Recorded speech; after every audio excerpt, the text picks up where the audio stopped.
And dear viewers, good evening, and with CGTN. And in recent years, there has been a wave of cultural tourism in Shanxi, and each and every inch of land in Shanxi is telling you the legend of this place. And today we are at this iconic province, and we're gonna travel from the north to the south.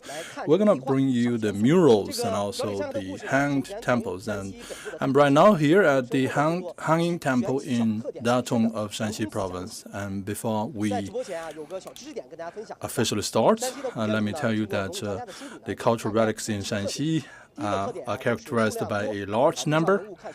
In Shanxi, we have 28,000 cultural relics, accounting for 1/10 of China's total. And we also have cultural relics that range from Tang Dynasty and then to Qing Dynasty. And also, the architecture style and the style of decoration are very diverse. So today we're at this hanging temple to show you why this place can stand the passage of time. Well, take a look at the sketch in my hand, and I will tell you the secret of this place. And before we go, we have a guest, Mei Zhongxue, who will tell us more about this place. I'm the guide of this place, and now we're going to bring you on a tour of this 1,000-year-long hanging temple. So how come this temple was built? So this is a hanging temple because we had a river at the foot of the mountain, so you cannot truly base the temple on the ground at the foot of the mountain. So that is why we selected this site at the middle of the hill. So that is why you can see that this has become an iconic place. And this temple is actually built in a valley. And we are actually built at the middle of the hill on the cliff. So this temple is actually based at the middle of this mountain slope, and there is a gradient in this hill. And this is just like the palm of your hand, so that the temple is nestled in this caved-in area of the mountain slope. And some people believe that in the past they used hangings and riggings and cables from the top, and some believe that the materials of the construction, they were transported to the middle part of the slope from the bottom. But whatever the legend is, this is truly a remarkable site. It's very difficult in terms of construction and maintenance.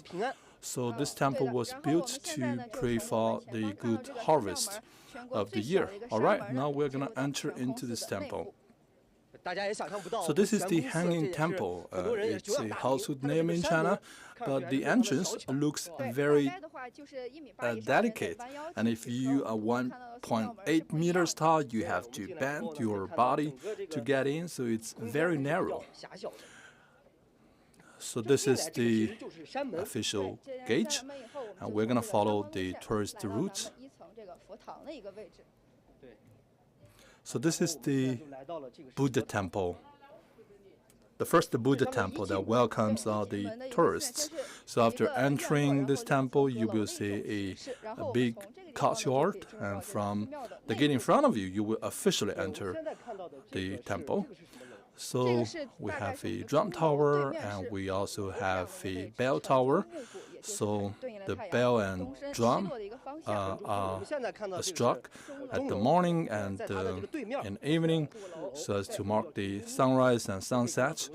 So this is the place that is attracting a huge amount of tourists. But tourists, when coming here, they have to follow one-way roads. You cannot make return journeys while visiting this temple.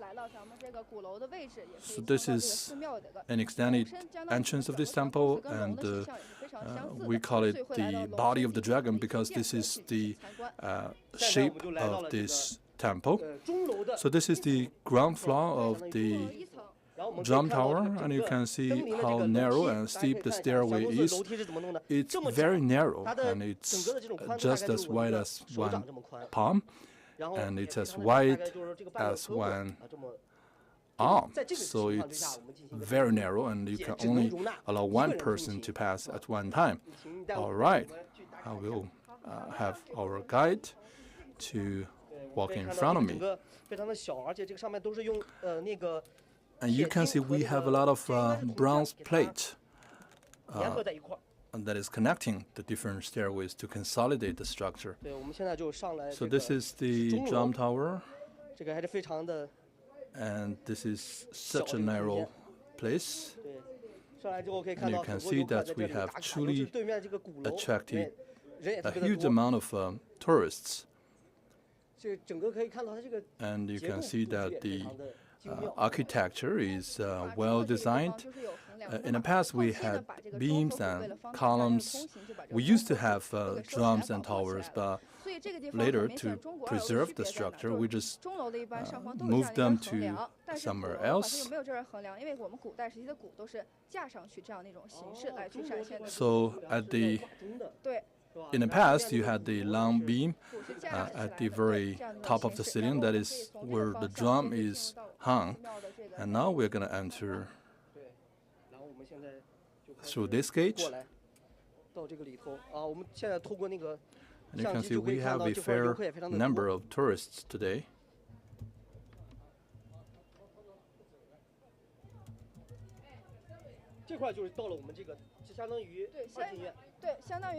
Now we're going to take the stairs up.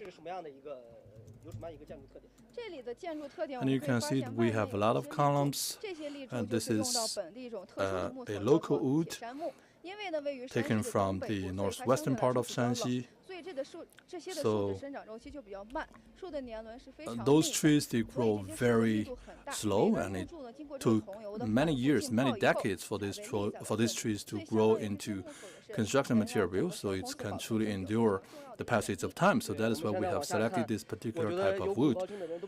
And where I am right now, I'm 50 to 60 meters above the ground. This is like a two-story building, and it gives you some sort of dizziness if you are afraid of height.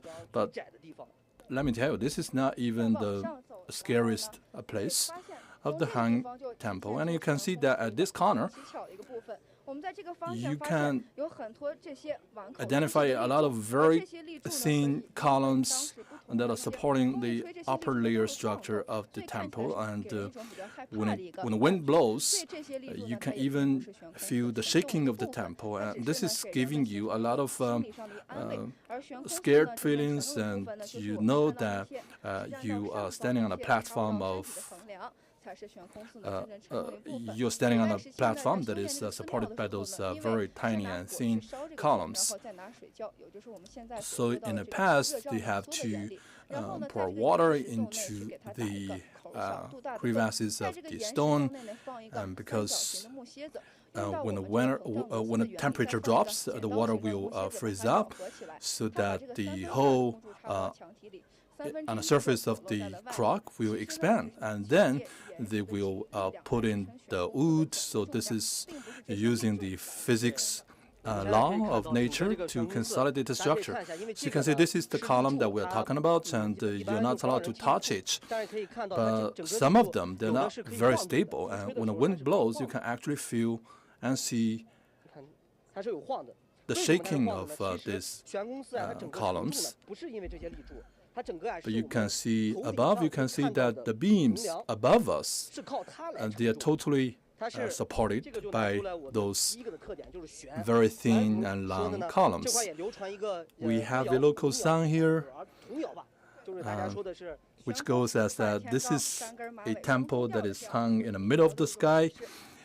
It may look very dangerous, but they're actually very solid. And if you take a look at those columns, then you may think that they are supporting the weight of the column, the weight of the beam. But in reality, by physics, they are not. And you can see that this is the beams. The beams are actually inserted into the mountain, and then we have those long columns. The long columns, they are actually not supporting those beams. And the beams, they are solidly inserted into the mountains, and it is on this beams that the tower is constructed. And those vertical columns, they actually don't support any of the weight of the temple. But those columns are there because they can simply give you an assurance from a visual point of view.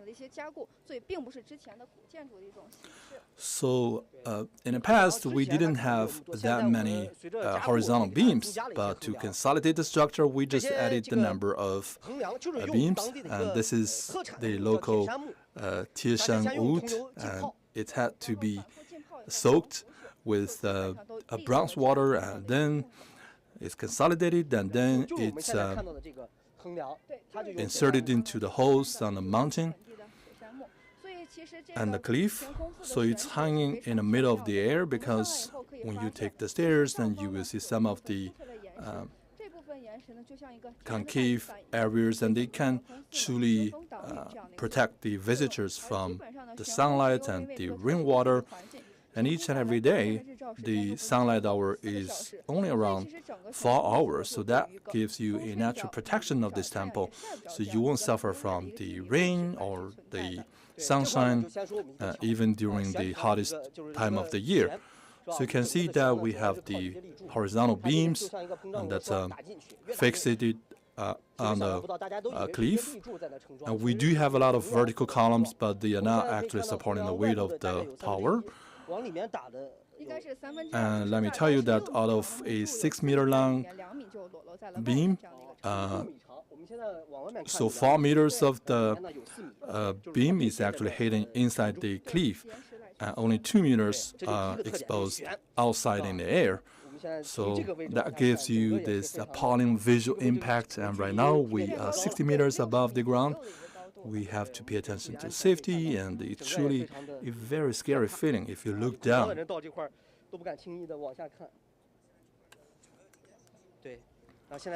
So we do have a fair amount of tourists today, and in this scenic spot, we only allow the tourists to enter in across different spans and slots of time. So this is simply to ensure the order of traveling and also the safety of traveling. So right now we are at the second layer, and we're going to take the stairs up to go to the third layer. And we have been talking about this is a hanging tower or temple, and we're going to show you how scary it is up there.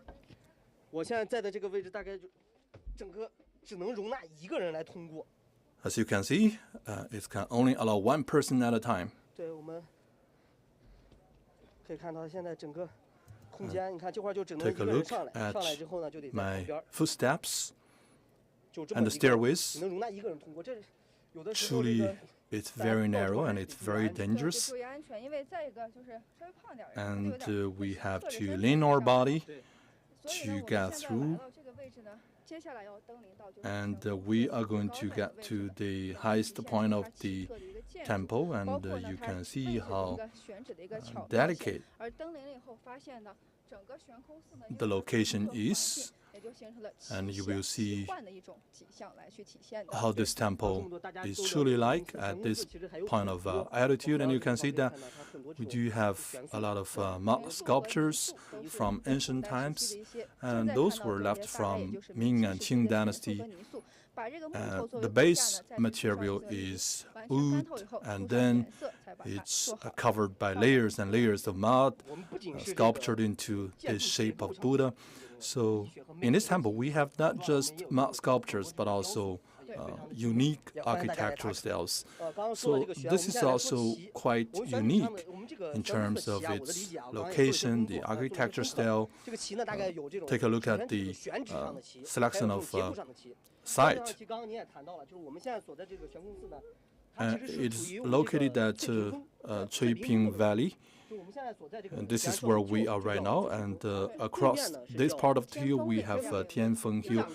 So this is giving you a concaved area of the hill, offering a natural protection of the temple. And we are now at the altitude of 1,600 meters.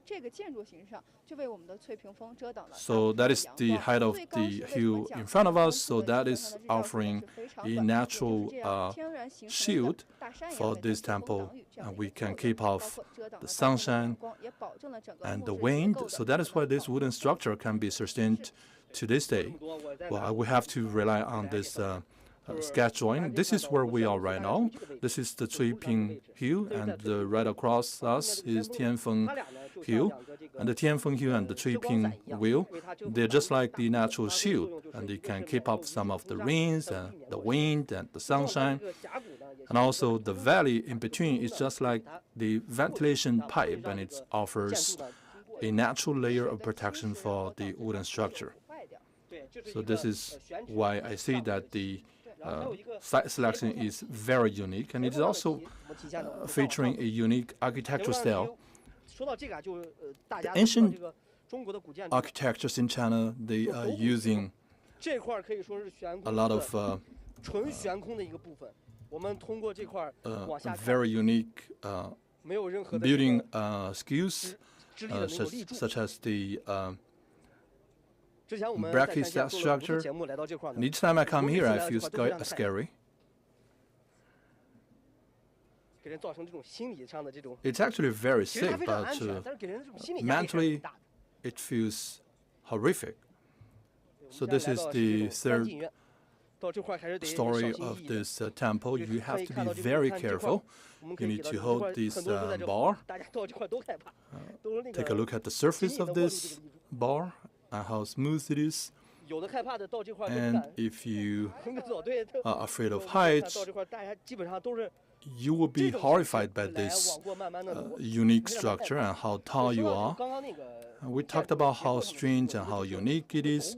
We're using a lot of the bracket set structures in Qing Dynasty, and they are not very large in scale, but they are very sophisticated and very densely applied in a very small area. And you can see we do have a lot of patterns inscribed on the surface. So this is offering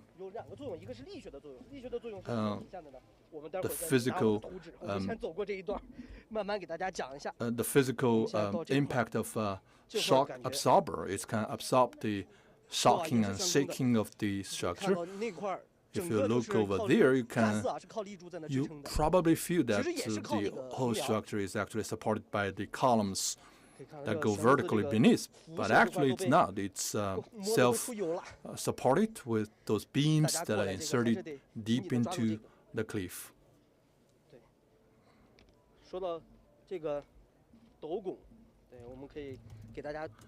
And talking about the bracket set structure,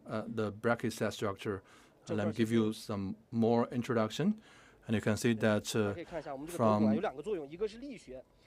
a physics point of view, it's just like a shock absorber, and it's configured with different wood blocks, but in between those wood blocks there is a crevasse, and it can reduce the pressure coming from externally.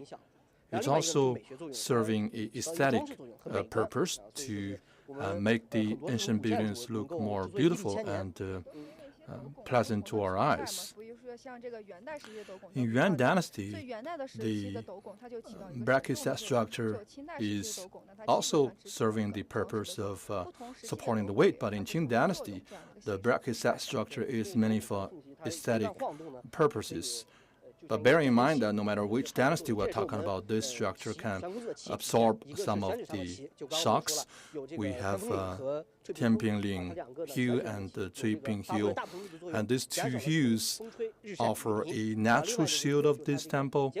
And here inside this temple, we are using this bracket set structure to not just make this temple look more beautiful, but also to make it more solid. And this one is a overpass, and this brings you the third architecture of this temple, which is very meticulous, that features the ancient craftsmanship.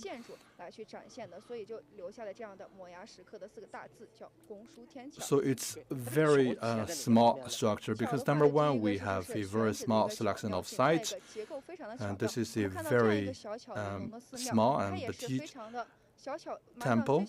It has a drum tower and bell tower. It also has the Buddha statue hall.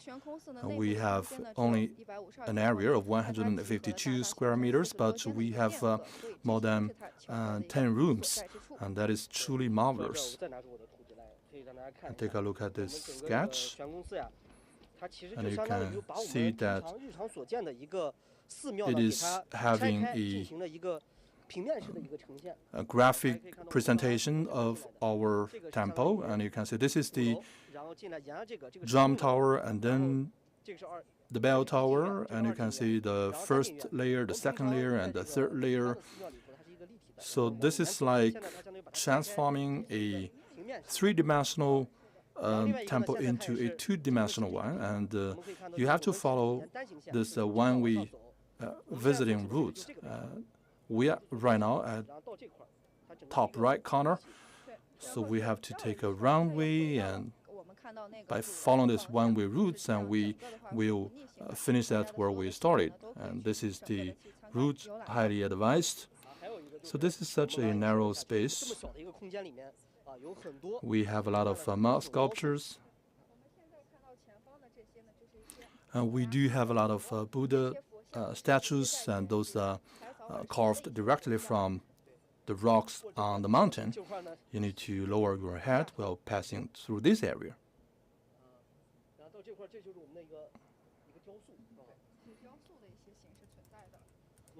So some of them Buddha temples, some of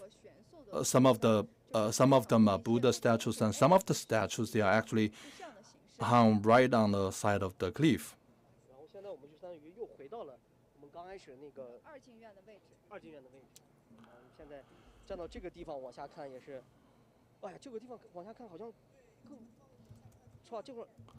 So from here, you can see that you're actually standing on a cliff.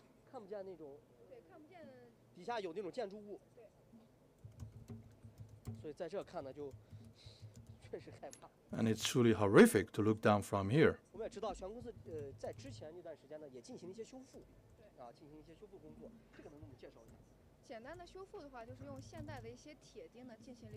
And you can see that we used a lot of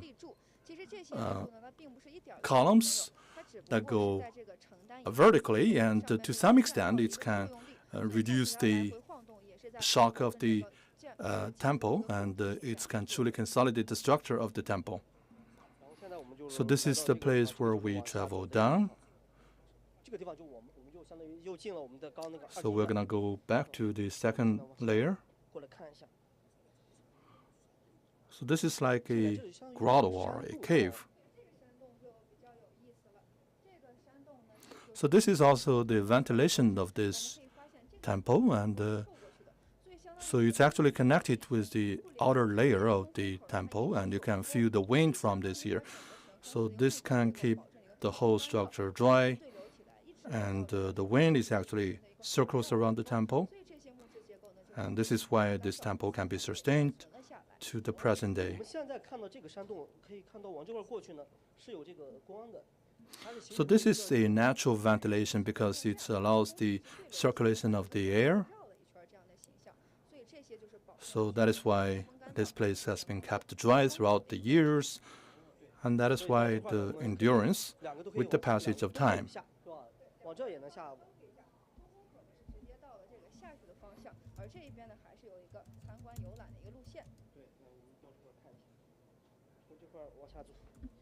Let's continue. 对，到这块我们就可以看到刚刚我们走的一个石梯。So this is the second layer, and you can see that you feel that the view is quite open, and you feel very solid with your footsteps.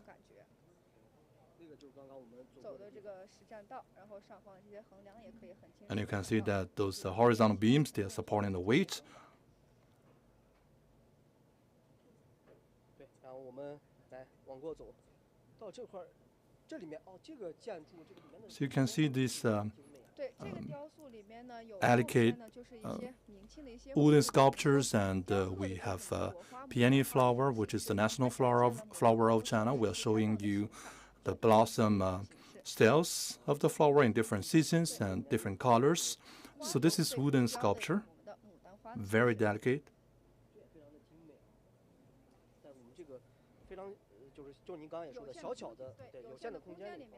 So we present a diverse range of sculptures within such a small space.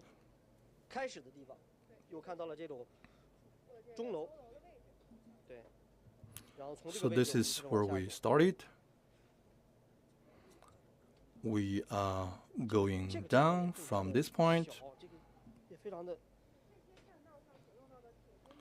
So you can see that we have this slippery proof stairway.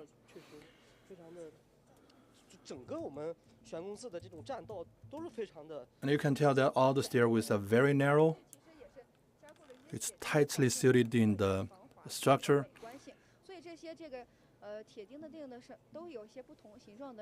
And also, the whole structure looks very beautiful if you observe from a distance. And we do have different types of lotuses carved out of the mountain and the cliff. Well, coming here to this place,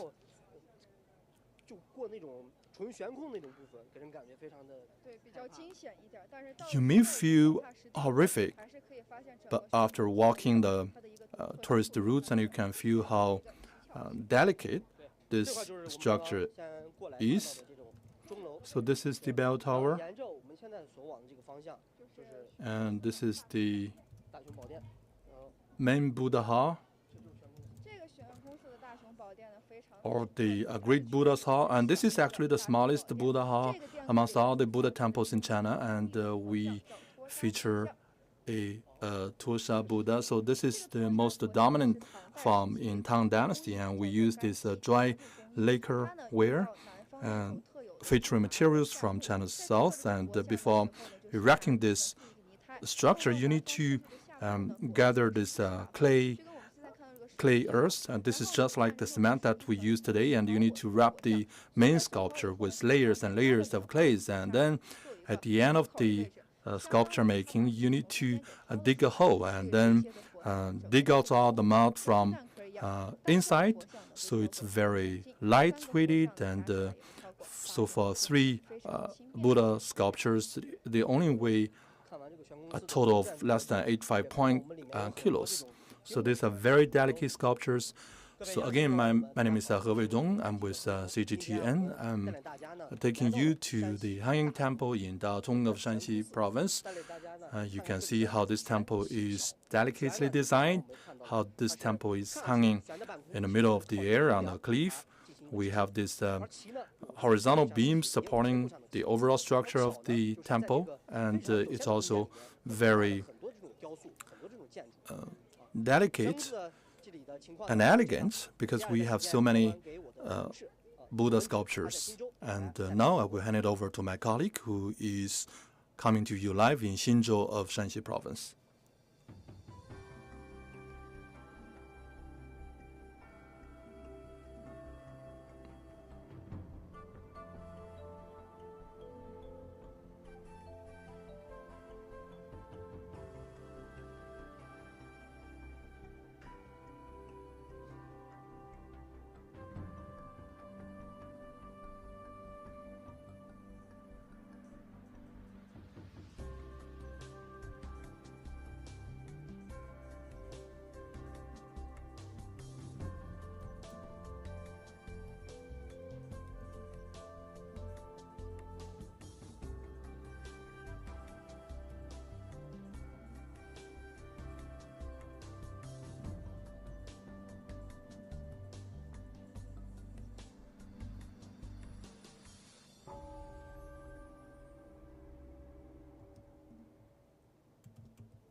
My name is Song Wenzhi from CMG.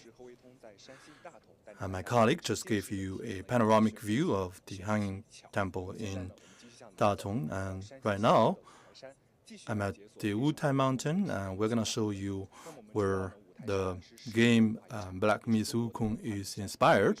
And here we have countless of iconic legendary buildings, and 6 out of the 50 ancient buildings that are very famous in China, they can be found in Shanxi Province. And this is the Jingge Temple in Wutai Mountain. So this is the household name, and you can see behind me we have a must-see spot in this place, and I will take this tour on your behalf virtually. So can you tell us how you mark this place on your travel? So when you are here, you cannot miss this part of the travel. You can claim a card with this stamp and seal. So we have actually prepared a lot of pass stamps for tourists, and you can each claim one. This is like a souvenir card. On it, we show you the stamp and seal of the Jingge Palace or temple, and this is just like the passport, and that is used in the past. And when you have collected a sufficient amount of passport like this one, you can be entitled to some souvenir at the end of your travel. All right, we're gonna follow this souvenir card, and we're gonna have a tour in this place. And before we go, let me introduce to you our professional guide, He Yiheng from Wutai Mountain. Please say hello to our viewers. Good afternoon, my name is He Yiheng. Nice to meet you. So we're right now at Jingge Temple, and my first question to you is that, so tell us the history and the origins of this temple. And I learned that it was originally built in Tang Dynasty. Yes, in Jingge Temple, this place is actually recorded by a lot of the ancient literatures, and in Tang Dynasty, it was recorded that in 557 AD, the famous monk brought some of his scripts here, and this is the place that is housing some of his very famous scripts. And also in the Kaiyuan period of the years, in 724 BC, we had the famous monk in Tang Dynasty who was paying a tribute and a special visit to this place, and he identified that this is truly a remarkable place. And in 1776, he sent his disciples to build this structure according to the inspiration that he had previously gained from Buddha. So in Tang Dynasty, we really paid much attention to Buddhism. Yes, according to the traditional literature, this temple used to have 3 stories. So that is why you can see this structure and the great characters that is inscribed on the wooden board, and this tells you how grand it used to be in Tang Dynasty. We have been here for a couple of days, and we found out that sometimes the clouds are very low, and you could imagine what was the scene like in Tang Dynasty. And this is a place that doesn't look so tall, but when you're actually here, you can feel that you're almost at the same altitude with the clouds and the sky. Yes, this is a great place that is nestled in the middle of the mountain, but it seems that it's elevated to a special height that is equivalent to that of the sky and the clouds. So Wutai Mountain also features great natural scenery and landscape, so it's worth a visit. So we are right now at this palace, and tell us more about this palace. So throughout different dynasties, and this place has been renovated and refurbished, but right now, most of the structures that we see are from Ming and Qing dynasty.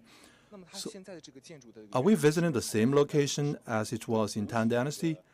Yes, it was rebuilt totally and entirely on the ancient location as it was in Tang dynasty. So now let's get inside of this building and hold our breath for this beautiful bronze statue.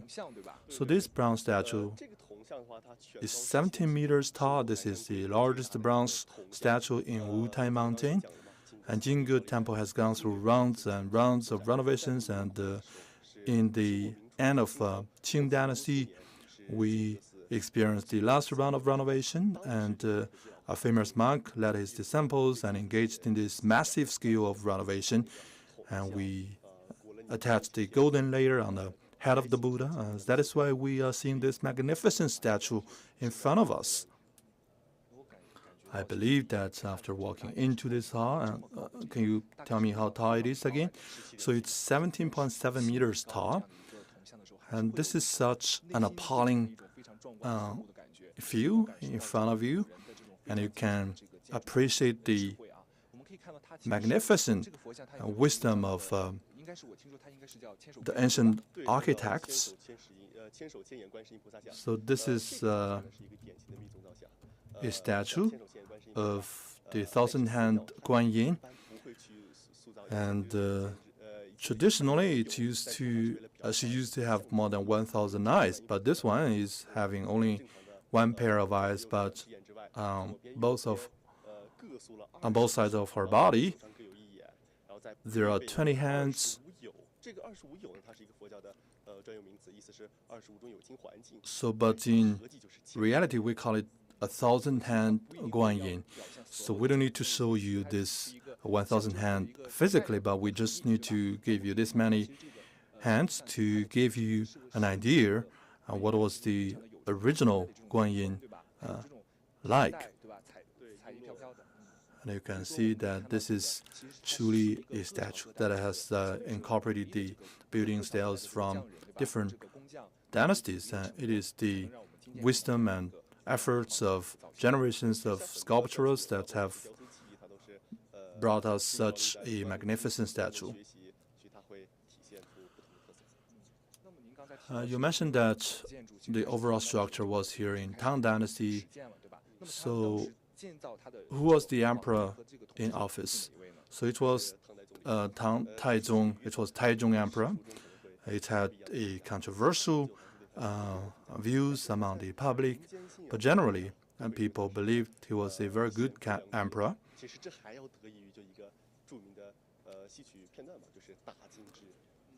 So because that was the period where Buddhism sculptures were brought into China from the ancient India. And there was the legend that Guo Ziyi had the argument with his wife.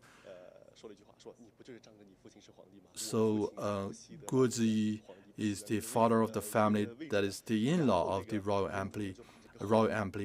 family, and he had a lot of complaints about the royal emperor. So he truly angered the royal family with his gossips, so that is why he was brought in front of the emperor. So he said that if I'm very serious about every trivial matter that we are handling, then there will be a chaos that we end up into. So that is, over time, becoming part of the Chinese philosophy, and you need to keep a blind eye over certain issues going on around you. So this is the ancient architect of this temple, and apart from the ancient monk in Tang Dynasty, and this architect was the mastermind behind this temple. So in ancient time, the overall construction took about 5 years. So now you can see that we have this very conspicuous sign that is telling you this is the base for the column in Tang Dynasty. So this is the base of the column. So what it's for? So as you can tell from the name, this is the rock base of the vertical column, because if you insert the wood directly into the ground, then it will get saturated with the humidity. So that is why we have a stone base at the bottom. This is simply to ensure a dry environment.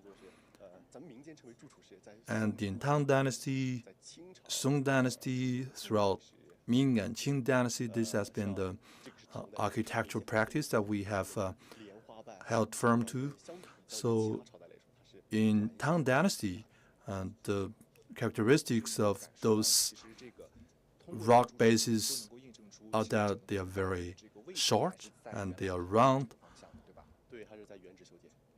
and they do not look so significant. Well, upon getting in this hall, and you feel very cool, and the Wutai Mountain has a very high altitude. And before coming here, I learned that this is a place with cool mornings. So when I was here, I referred to a lot of the tourist maps. So Wutai Mountain has been home to many of the ancient temples throughout China. So why is that? Well, because this place has a lot of history, and for 2,500 years, and this has been considered as a holy place for temples.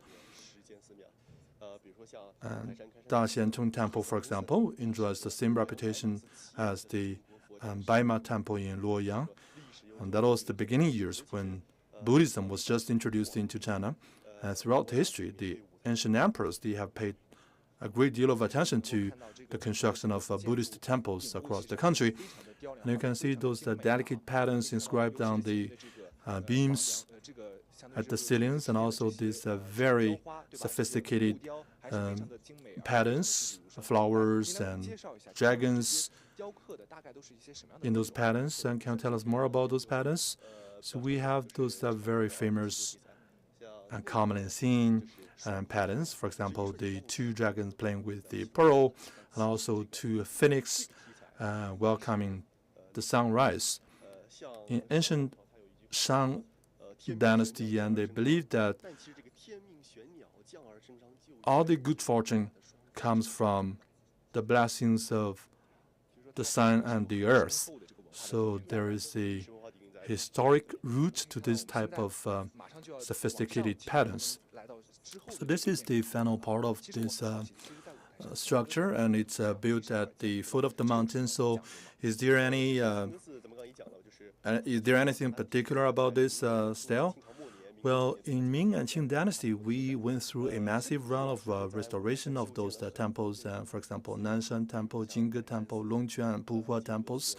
So those temples, we collectively call them the Nanshan Mountains. What is the common feature that they share? Because those temples, they were all built at the foot of the mountains, and that is believed to have the best feng shui. And when you walk out from the innermost hall and palace to the outer layer, you will have a more open view. Taking the stairs up, and you can see in front of us is the grand and majestic building. So in this hall, we have 18 gardens of the Buddha, and those are the 18 arts of the Buddha. And you can see that they are in very strange and even weird shapes and structures. All right, let's enter this Buddha hall from this gate. Surely you can feel that each and every statue features a different almost exaggerated form of appearance. And this is also reflecting the fact that Buddhism came into China from a foreign land, and that is depicting the original form according to the Buddhist script. So this is also telling you that Wutai Mountain is truly a hub for cultural exchanges. And in Tang Dynasty, we had the open cultural policy, and the Wutai Mountain, as the region in that period of time, was truly a center of international exchanges. And we had cultural exchanges with Japan, with the Korean Peninsula, with Southeast Asia, with India. And those Buddhists from all those places, they would come here to preach for the disciples. And so it was also in Tang Dynasty that a bunch of monks came to Japan and they established a temple. And so in Japan, there is also a Jingu temple. So what is the difference between their Jingu temple and ours? So the Jingu temple in Japan is actually a replica of the Jingu temple that we had in Tang Dynasty. So this is a macrocosm of the cultural exchanges between the two countries in ancient times, between East and West, and there was also significant amount of cultural exchanges. The Chinese culture is actually very inclusive and open to the outside world. And in Jingu Temple, and you can see how 3 different religions are merging into one. And this is also telling you how inclusive and open our culture is. And coming to these places, and we can gain an understanding of how those ancient religions are mixing and mingling with each other. And we saw a little bit of how glorious the Tang Dynasty was, and we learned some cultural marks of the Tang Dynasty. And now we're going to hand over to my colleagues, and they're going to tell you more about the real and physical sites which have inspired Black Myth Wukong. I'm Wang Xiaoxue from China Media Group, and now we're at Shuanglin Temple. This is in Pingyao County of Jinzhong City of Shanxi Province. And in 1997, like Pingyao Ancient Tang and Zhengguo Temple, they were inscribed as the World Cultural Heritage Sites. And today we are very glad to have with us the head of the Shuanglin Temple Museum, Zhang Lin. Good afternoon, and it's a great pleasure meeting all of you here through CMG live program. And we're going to bring you on a tour of the colorful murals in Shuanglin Temple.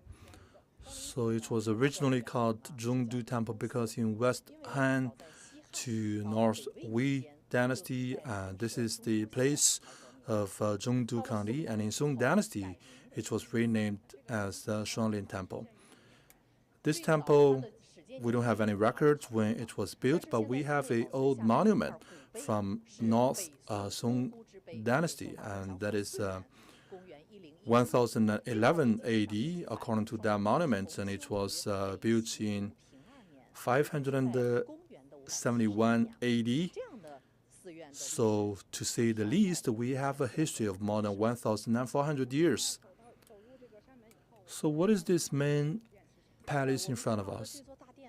So this is the first temple, the Tianwang Palace in front of us. This is just like the front entrance of this temple, because it's only after passing this palace can you truly enter the Tianlin Temple. And in sculpturing the statues of King Gang, a lot of meticulous efforts were put into it. So you can see that each statue is above 7 meters tall, and they are holding weaponry and swords. And you can see that they're busted, and they look very powerful and aggressive.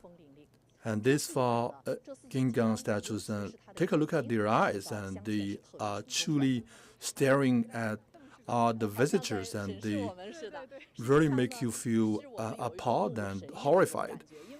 And they are actually staring at each and every one of us, and all together, these four pairs of eyes, and they're looking at different angles. This is just like a surveillance camera. No matter where you are standing at this courtyard, you are within the sight of these four statues. So this is like a full covering surveillance camera that is guarding each and every inch of this temple.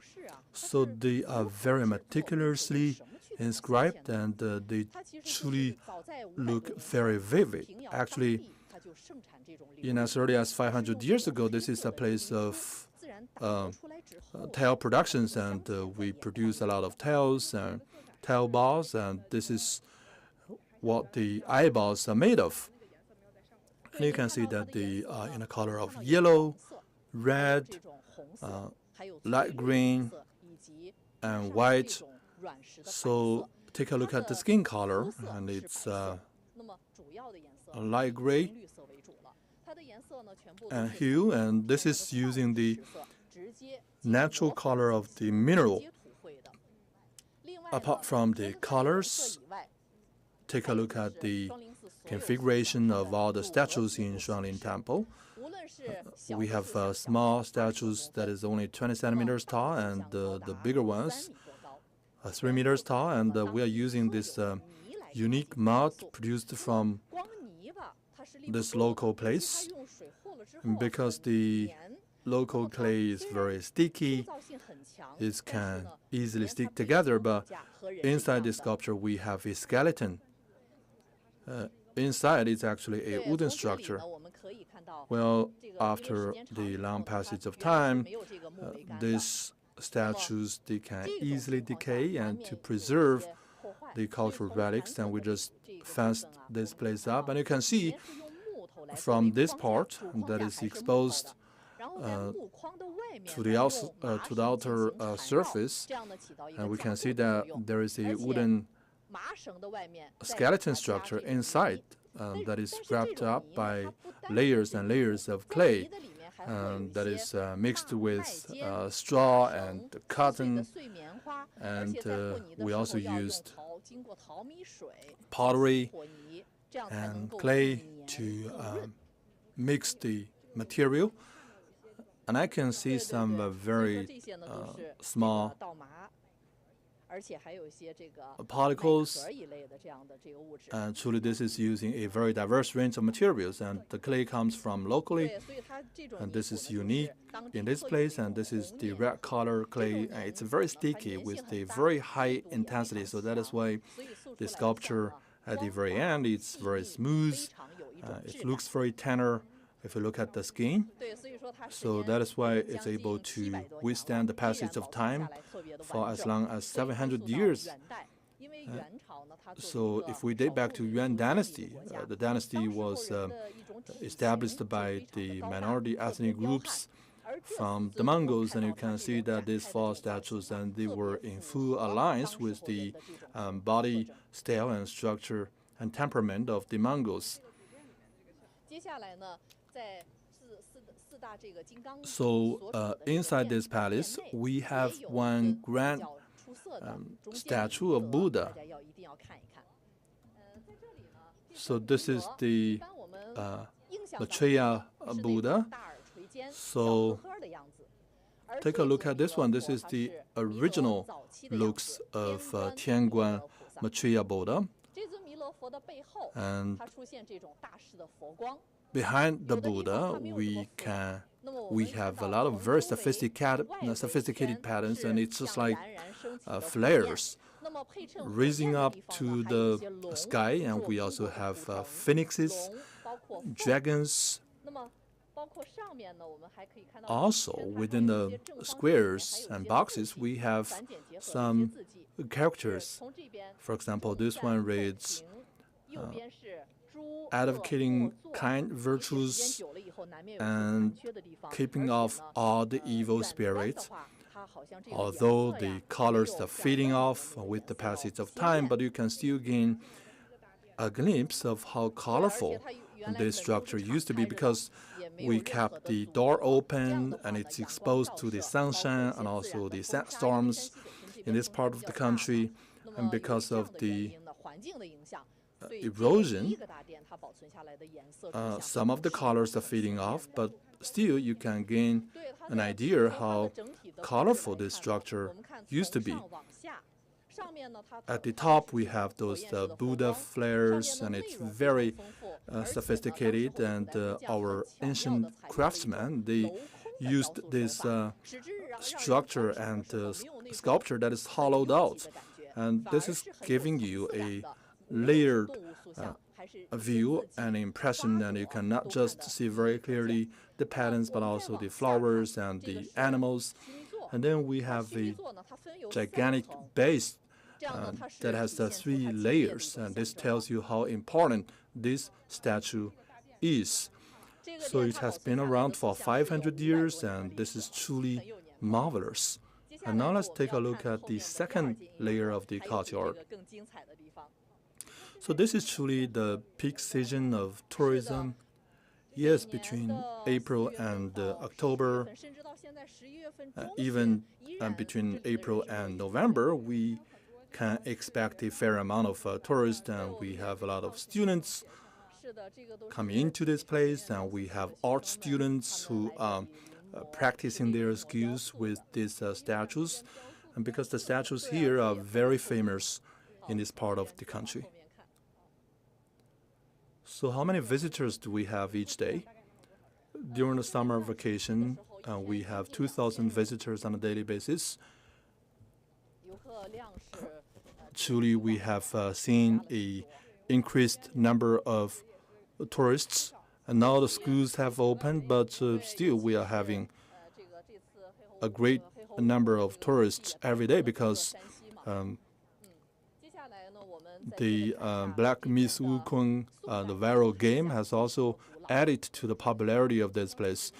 And now let's take a look at the colored murals from this temple.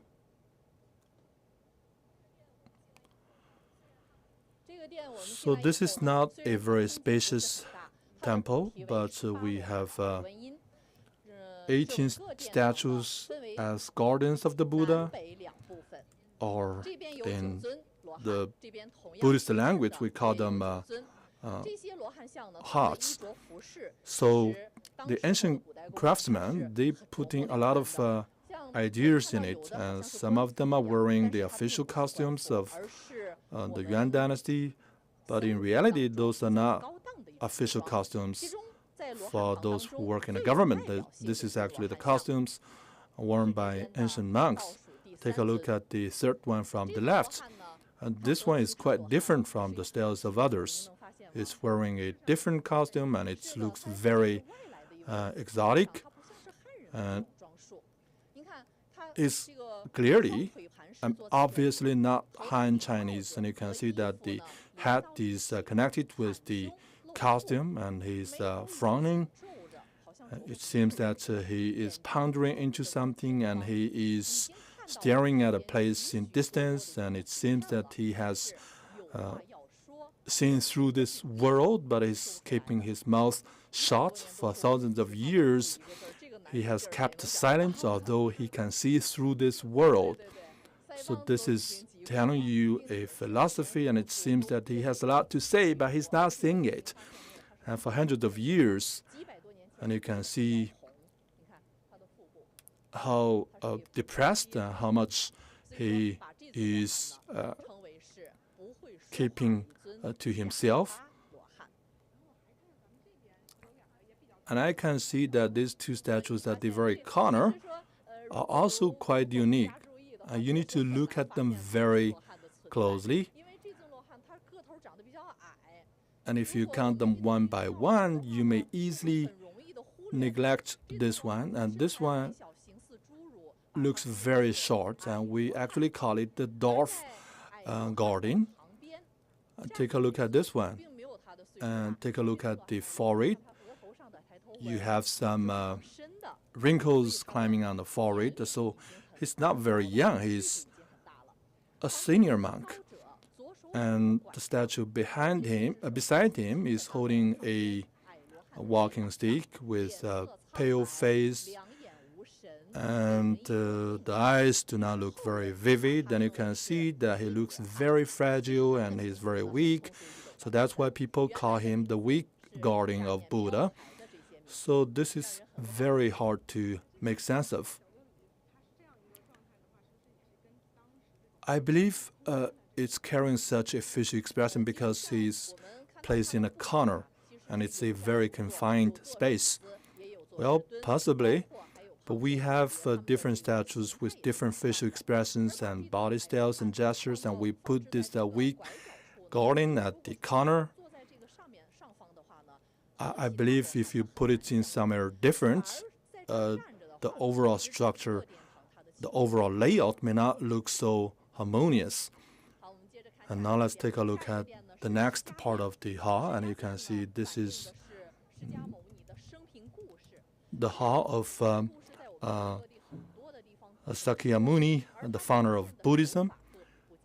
And you can see that the hall of Sakyamuni features a lot of murals, and you cannot finish counting all the miniatures and all the small Buddha statues. And come into this part of the hall, and you can find a lot of colored statues, and they're not three-dimensional. They are attached to the surface of the wall, and but they look very three-dimensional and very vivid, and they are standing on different layers of platforms, and it gives you this very surreal feeling. And this is just like reading a three-dimensional cartoon book, and it's very vivid. And you can see that the structure that they are standing upon is like a royal palace, and it's very grand and luxurious. And you can see that we even have a castle and tower at this part of the murals. And we call it the murals, but it's actually a giant complex of sculpture that is attached to the wall.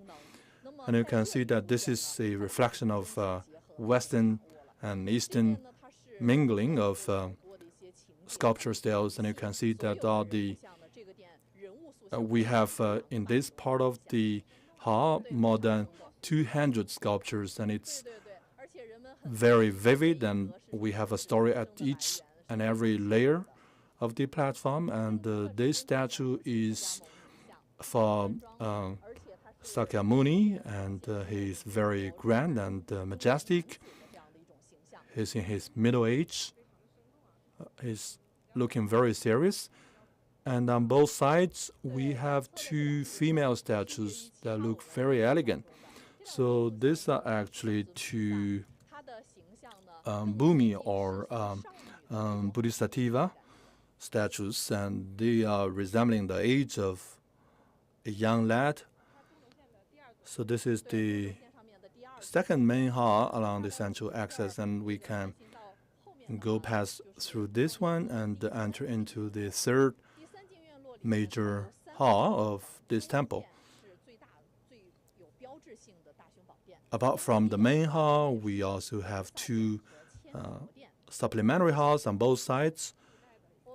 Take a look at this one. This is a bell tower built in Ming Dynasty. On the other side, we have a drum tower. So the bell and the drum, they are struck to indicate the time of sunset and the sunrise. And during war times, and they use the drum to convey the signal, to relay the signal of the situation on a battlefield. I can see we do have a lot of students who are traveling here, and they are practicing sculpture skills and painting skills. And they are working on their internship, and they do take inspirations from the real and physical statues that we have here. So This is the must-see place in this temple. So this is the 1,000 Buddha temple. And so we use the word 1,000, but it's actually not 1,000. This is just giving you a feeling of how many sculptures that we have. You can see that on the front side, on both sides, we have sculptures. We have sculptures of Buddha, one after another. This is densely populated in this area. And we also have a lot of windows and doors, and if you look closely at the front layer and the base layer, some of the doors, they are open. And between the doors, then we have a lot of standing statues. It means that they have actually come into this place from that door. So we know there are 500 statues standing here outside the door, but we don't know how many more Buddhas are standing behind the doors. So that is why we give the name 1,000 Buddhas to this hall. And this is truly a marvelous part of this temple. And at the center is a Guanyin Buddha, and you can see how relaxed she is. And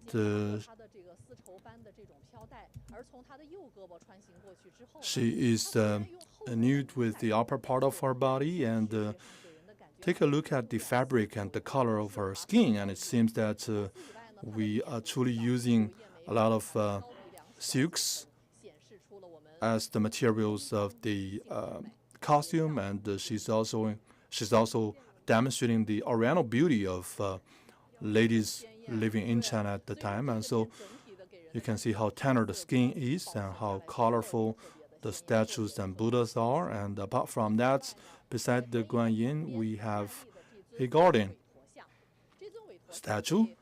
So truly, this is very remarkable. In 1993, one expert from the Central Academy of Arts said that this is one iconic statue with a vivid facial expression. So the center of gravity is actually on his right leg. And the whole body is actually leaning forward, but even that doesn't affect how grand and magnificent he looks. And you can see his body curve, but even though this statue is standing very still in this place for hundreds of years, and you can see the S-shaped body figure, and you can see that the belt and how tightly it is wrapping the belly, and you can see that it's almost ready to explode.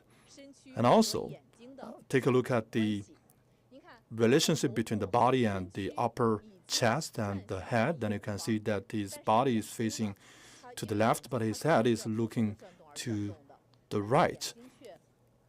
But take a look at the eyes, and he is actually staring to the left. So this is giving you a changing dynamic from a spatial perspective. So that is why a lot of the people, they spend some time in front of this statue and they want to mimic the body gesture, and it's truly very hard to mimic his gesture. He's looking to the left, while his body and his upper chest is actually twisted to the right side, and you can see that he has two pairs of eyes. Take a look at the very thick lips and how he closes his mouth, and how strong and powerful his breath is. And it seems that when he takes the breath, he will truly generate a huge blow to the environment he's in. So in Shanlin Temple, each and every hall and each and every colored statue is very unique. And the ancient craftsmen, they were able to leverage the space to align the style of the statue to the structure of the hall. And we can see from the body gesture and gain some understanding about the inner world of this Buddha and these statues. And each and every Buddha and statue looks very unique. And now let's take a look at the Hall of Bodhisattva. And this is the 1,000-hand Bodhisattva, and this Bodhisattva has 26 hands. And you can see that he's holding some eyes in his palms, and he is using this many eyes to see through the world. And you can also see how red her lips are, and the colors were added 500 years ago. And some female visitors, they were so astonished that with one lipstick from 500 years ago, and the color can stand the passage of time for 500 years, and this is truly remarkable. So you can take a guess what they used as the ingredient of the color, and take a look at those smaller bodhisattvas by her side. And we have some miniature statues, and some of the statues, they are hung on the wall, some of them are standing on the cloud, some of them are elevated in air, and each and every miniature of statue is only 60 to 70 centimeters tall, and they are not very tall, but they look very conspicuous, and they are standing beside the wall, and there is the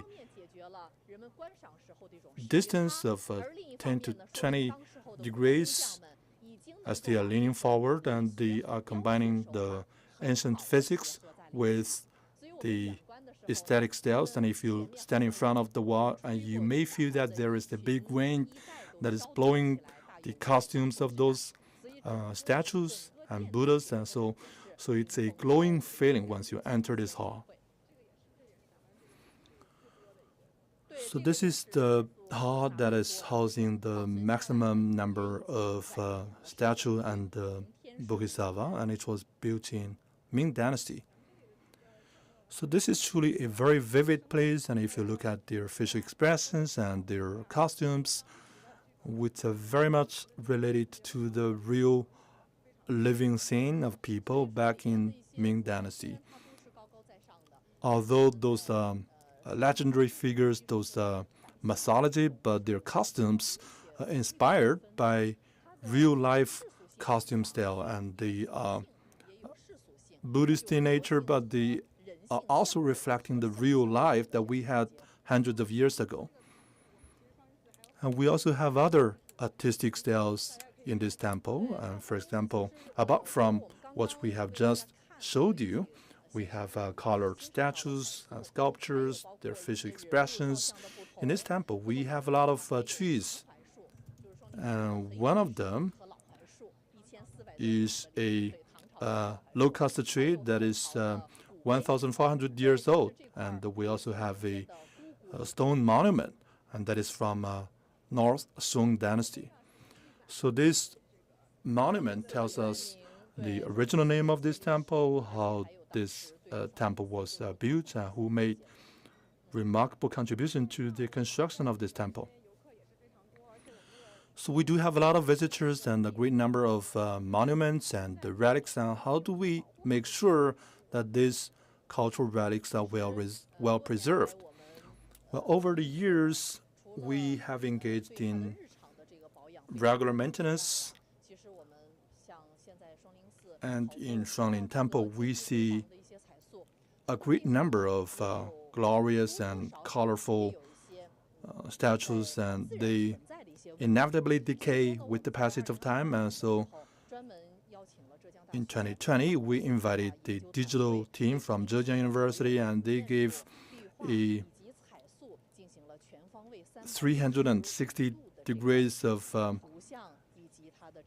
reconstruction in a digital way, and we have collected the patterns and colors and structures of these statues. So we have a digital twin of this temple, which I believe will play a very significant role in preserving the cultural relic in the years to come. In terms of routine management and maintenance, the Public Security Bureau of Pingyao County is giving us a lot of support, and they're working in association with the firefighting squad of the local authority, and they carry out daily patrols so as to improve the level of security in this place. And because we are witnessing an ever-growing number of tourists, we need to make sure that those tourists are safe in this place. We need to maintain a orderly fashion of traveling. All right, thank you very much, Ms. Zhang. Ladies and gentlemen, this is the end of today's program, and we hope that when you have a chance, you can pay a physical visit to Shanxi Temple, take a look at its colorful patterns and statues and sculptures, and due to time constraints, we won't be able to cover each corner of this temple. So I hope that you can find time and pay a visit to this Shanxi Temple. And we are now going to transition to Guangsheng Temple, and to tell you more about our cultural relic, I will hand it over to my colleague.